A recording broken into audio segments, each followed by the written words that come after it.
primarily focused on the reducing greenhouse gas emissions through the improved feed efficiency, renewable energy production. So they are also addressing regulatory compliance and consumer demands for the sustainably produced product. And importantly, like cost management and the stakeholder engagement are also crucial as balancing their sustainability initiatives with profitability. We work with chicken companies like Scandistan and Unilever now, so we hear it really firsthand what's top of mind for them. For sure, it's cost.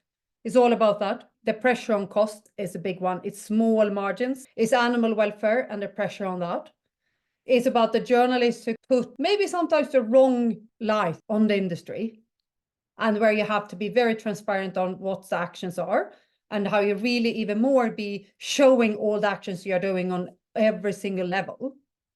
What we hear is hard is also that collecting the data from example tier 2, which means the retailer to the customer or to the first supplier, which might be Scandistan in this case, or Unilever, then they have a supplier in their value chain who has a supplier in their chain. So the chain becomes pretty long while you're coming down to kind of where you need to grab the data from. So for example, we know that feed is like 60 to 7% of the impact.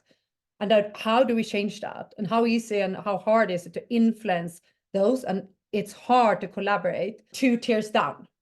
So that's one of the struggles. And then, of course, getting the decision makers internally to understand how urgent it is to shift now. Showing that business case is a hard thing to even, try to do today. Yeah, Anna, you mentioned there about the balance of carbon reduction, animal welfare, balancing the internal decision makers. How do the businesses that we speak to at Unibloom, how do they think about those different things when they're thinking of building a plan? Because it feels like a lot that you've got to think about. Also, why is it not happening? You mentioned some things there around improving leadership, but when you've got to balance all of those different things, how do you do it? It's the latest is that we saw that 92% of sustainability managers are focusing on the reporting still. And the reporting part is so fundamental because otherwise you get fined. But the commitments to go forward and take actions is like less penalty driven. But for sure, you might lose customers, you might lose employees' trust, and you get these journalists following you.